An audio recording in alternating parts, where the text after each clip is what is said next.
O nosso assunto, primeiro assunto nosso hoje, uma operação das polícias civil e militar contra uma facção criminosa terminou com 7 suspeitos mortos hoje no Rio de Janeiro. Ao mesmo tempo, uma pesquisa inédita, nós estamos comparando as coisas, para vocês verem como está na cabeça das pessoas. Uma pesquisa do Fórum Brasileiro de Segurança Pública traz alguns números interessantes sobre efetivos de órgãos de segurança no Brasil, de policiais sobretudo. Segundo esse levantamento, 32% das vagas não estão preenchidas. Confira. Moradores dos complexos do Alemão e da Penha, na zona norte do Rio, amanheceram em clima de guerra.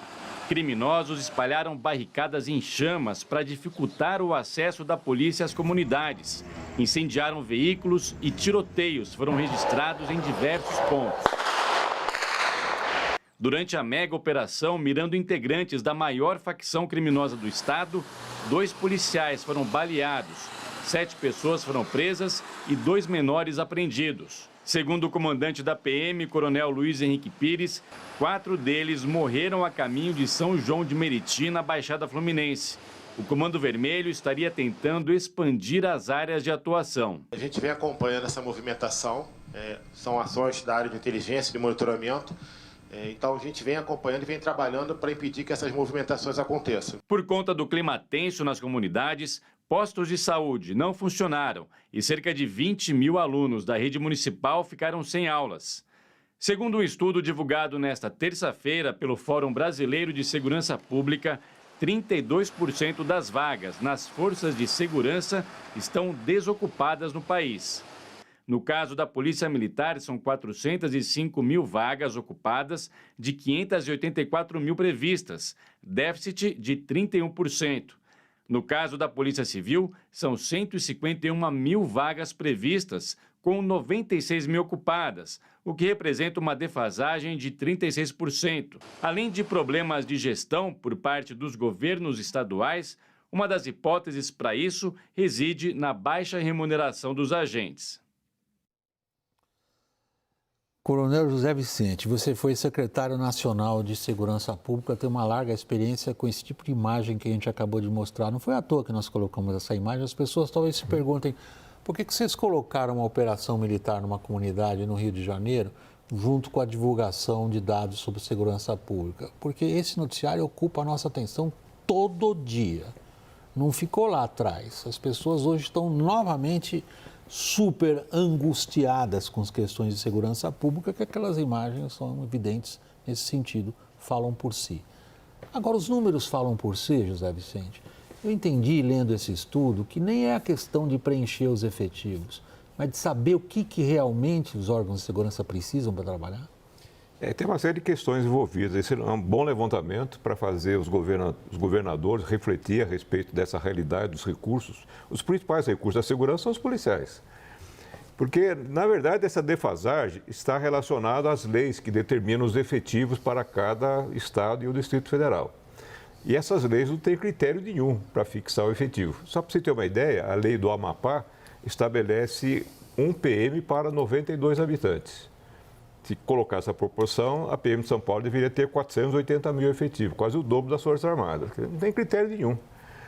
O efetivo também previsto para o Distrito Federal, um policial para 150 habitantes, também é bastante irreal. Então, a irrealidade desses números acaba levando a esse assustador déficit. Alguns estados têm mais que outros. Mas o que é importante observar é o seguinte: um primeiro aspecto, que o próprio relatório deixa claro, é que essa atividade mortal lá do Rio de Janeiro, com facções dominando centenas de comunidades, tem um detalhe curioso. O Rio de Janeiro tem 2.600 PMs colocados fora da PM, além daqueles que estão na enorme burocracia, de todas as PMs. 2.600 à disposição de outras autoridades, de Tribunal de Contas, essa coisa toda. Se eles estivessem nessa comunidade aí onde aconteceu essa crise, não haveria esse problema, provavelmente. 2.600 é efetivo para praticamente meia dúzia de batalhões. Peraí, nesse ponto você está dizendo o seguinte: não falta efetivo, falta correto emprego do efetivo. Falta organização adequada das estruturas policiais, modernização das estruturas, cortar privilégios. Nós temos verdadeiros clubinhos que formam a cúpula das polícias. Pra você ter uma ideia, o bombeiro do Ceará faz parte da estrutura de segurança, não tem nem 2.000 efetivos, tem 50 coronéis. Tem um coronel para cada menos de 50 bombeiros. Tem um capitão para 13 subordinados. No Distrito Federal tem mais sargento do que praça. O Rio de Janeiro tem mais sargento que praça, tem mais capitão do que tenente. Então, há distorções que os governadores não sabem bem por que vão tocando de qualquer jeito. Na verdade, deveria fazer um trabalho de passar um pente fino nas suas estruturas de segurança. Né?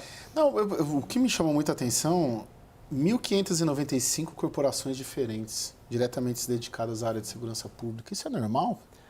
É porque nós estamos falando de...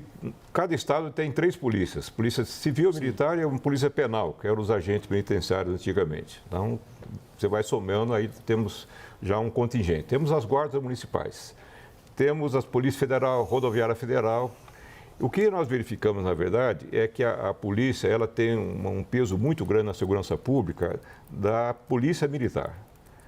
De maneira geral, ela compõe, nesse conjunto todo, 80% do efetivo do Estado, considerando PM e Polícia Civil. Há mais ou menos 80% e 20% para a Polícia Civil. Aqui em São Paulo, a Polícia Civil está um pouco maior do que o necessário, né, do contingente nacional. E esse contingente é importante. A Polícia Militar tem uma característica. Como toda a polícia fardada dos países, ela ocupa as ruas.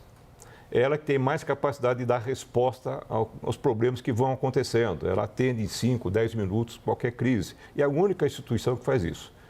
Então, ela precisa de um cuidado especial porque ela é a primeira frente de prevenção criminal. O descuido dela, como nós vemos em alguns estados, o Amapá, por exemplo, proporcionalmente, ele cuida de 1/3 dos habitantes que São Paulo. A PM de São Paulo, um PM de São Paulo cuida de 600 habitantes. No Amapá, cuida de 200.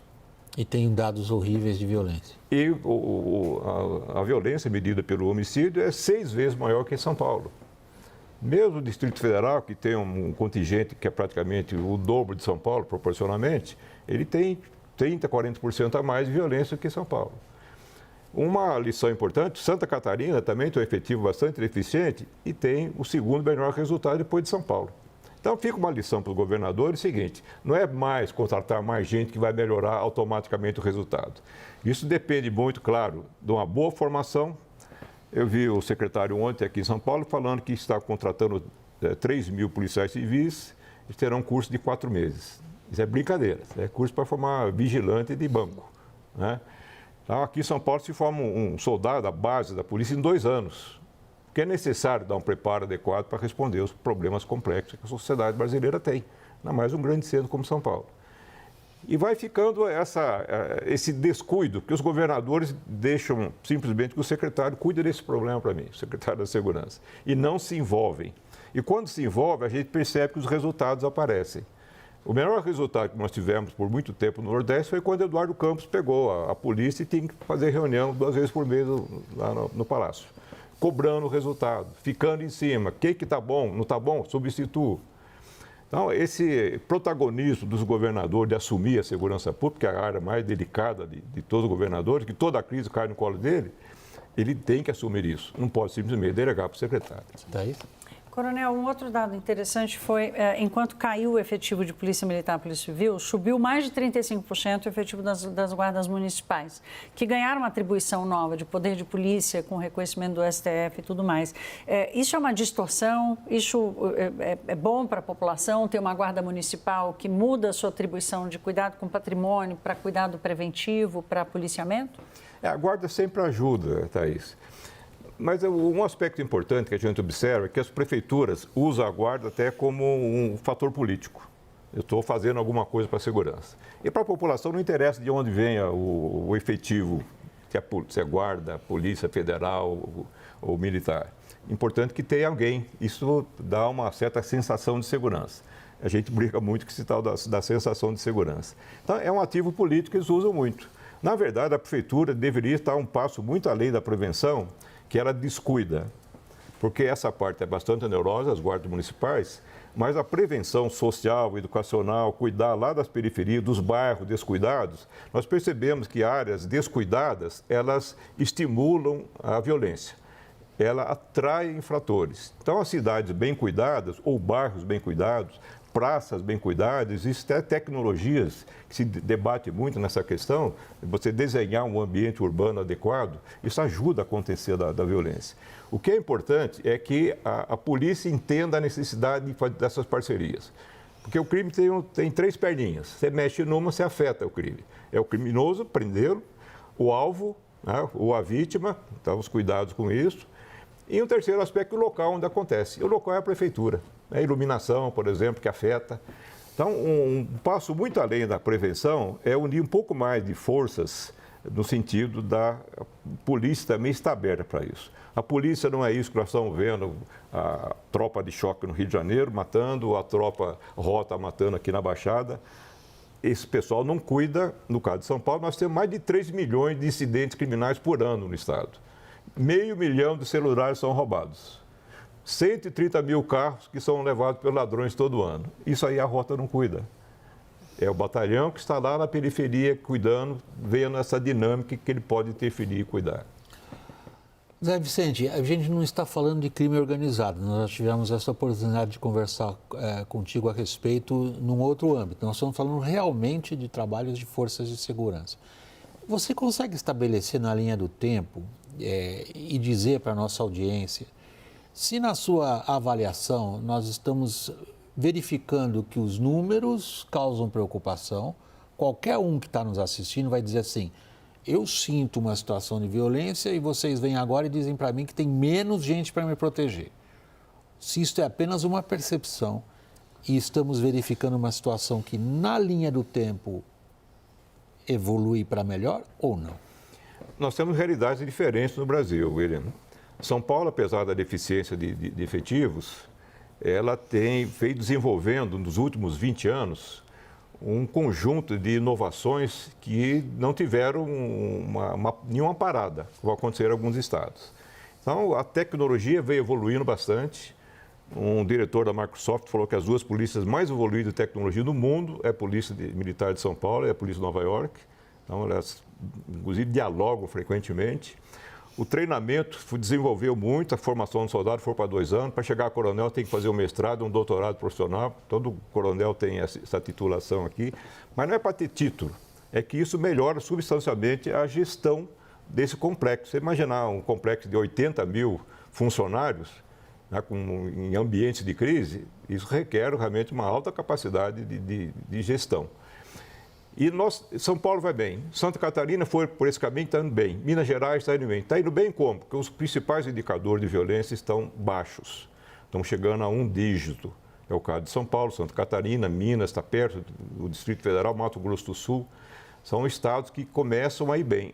Em compensação, nós temos áreas conflagradas, tanto de violência comum, urbana, como na área de crime organizado, que é o caso da Amazônia, e todo o Nordeste, quase todo. Paraíba vai um pouco bem, Piauí também, mas, de maneira geral, os governos progressistas têm ido mal na contenção da segurança.